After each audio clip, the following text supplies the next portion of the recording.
আসসালামু আলাইকুম। রমজান মাস, তাই অনেক দিন যাবৎ ভিডিও দেওয়া হয় না। আজকে একটা ভিডিও দিতে বসলাম, কারণ হচ্ছে গতকাল আমিনুল হাসান ভাই, আমাদের শ্রদ্ধেয় বড় ভাই, ওনার একটা চেইন রিওয়াক্সের ভিডিও দেখে অনুপ্রাণিত হইলাম।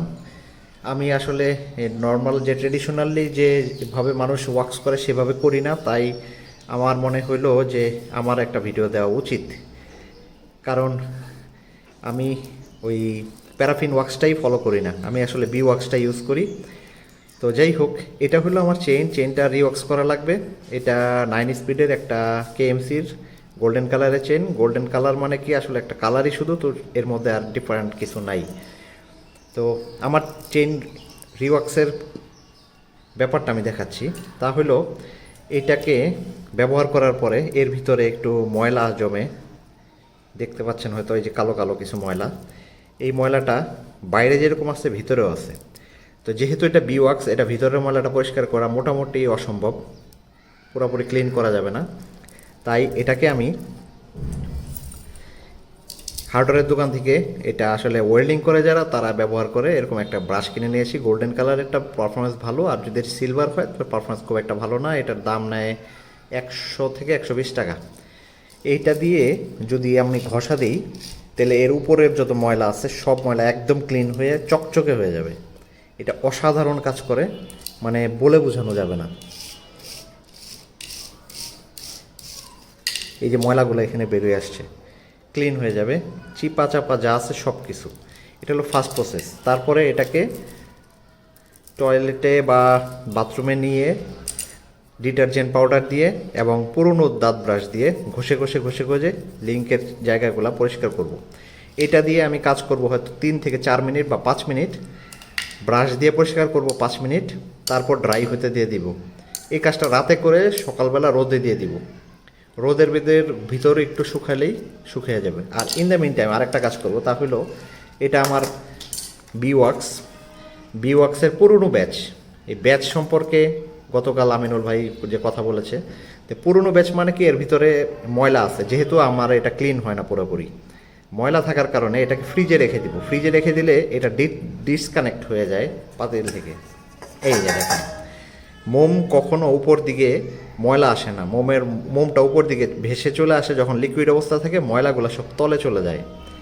এই যে ফ্রিজের থেকে বের করেছি, তাই যে ভিজা ভেজা এই যে ময়লাটা, এটা কিচেনের যে নর্মাল নাইফ আছে সেই নাইফ দিয়ে, এটা বেশি ধারালো নাইফ হওয়ার প্রয়োজন নেই, চেঁচে ফেলে দিব। জাস্ট এই যে আমি একটু দেখাইয়া দিচ্ছি, এই যে দেখছেন ভিতর থেকে পিওর মোম বের হয়ে যাচ্ছে, আর এই যে ময়লাটা বের হয়ে যাচ্ছে। এটার মধ্যে খুব অল্প সময়ের মধ্যে এটাকে ক্লিন করে ফেলা যায়, বেশি সময় লাগে না। তবে রিওয়াক্সের একটা সবচেয়ে বড় ইস্যু সেটা হলো টেম্পারেচার। আপনারা যদি রিওয়াক্স যখন করবেন, তখন যদি যে ওয়াক্সটা চুলায় দিবেন বা ইলেকট্রিক চুলায় দিবেন, অথবা যে কোনোভাবেই হিট করেন না কেন, সেটা যদি ওভার টেম্পারেচার হয়ে যায়, তখন কিন্তু সেটা বার্ন করে যায়, পুড়ে যায়। তো এই বার্ন করা যাবে না। আমি পুরোটা এখন করব না, কারণ আমি একটা কাজে বাইরে যাব। এর মধ্যেই হঠাৎ করে মনে হলো যে আসলে ভিডিওটা করি, তাই আপনাদের দেখানোর জন্য আসলে দেখাচ্ছি যে কতটুকু সময় লাগতেছে।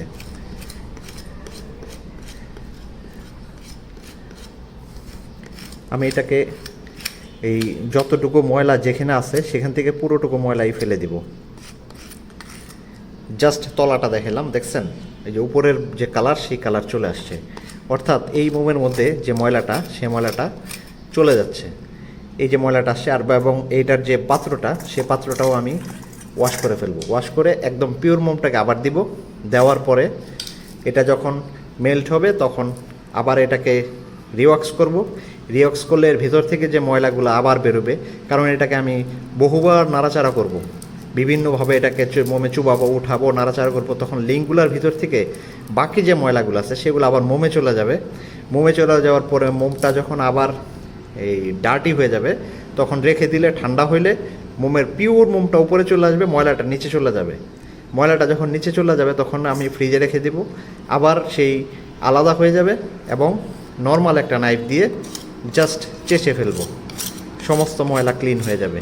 আমার মোমটা পিওর থাকবে, যার ফলে আমি এই একটা মোম বহুবার ব্যবহার করতে পারি। আমার মনে হয় আপনারা বুঝতে পারছেন। 3-4 মিনিট লেগেছে, এই যে একদম ক্লিন হয়ে গিয়েছে। এখন আমি পাত্রটাকে আবার ক্লিন করে ফেলবো, ক্লিন করে পেরে এটাকে আবার দ্বিতীয়বার ব্যবহারের জন্য রেখে দিব। তো আজকে এ পর্যন্তই। এই ফর্মুলাটা হচ্ছে শুধুমাত্র যারা বি ওয়াক্স করেন তাদের জন্য। আর আমি আসলে এগুলা কোনোভাবে প্রাতিষ্ঠানিকভাবে বা কোনো ওয়েবসাইট থেকে দেখে শিখিনি। এগুলো আসলে ওই যে গাইতে গাইতে গায়ক, বাজাইতে বাজাইতে বাদক, এইভাবে করতে করতে করতে করতে অভ্যস্ত হয়ে গেছি। কারণ খুব বেশি প্যারা নিতে পারি না এখন, আর অত ভালো লাগে না, কিন্তু ওয়াক্স করে চালাতে ভালো লাগে, তাই ওয়াক্স করি। আজকে আপনাদের কাছ থেকে বিদায় নিচ্ছি। সামনে ঈদ, অগ্রিম ঈদ মোবারক।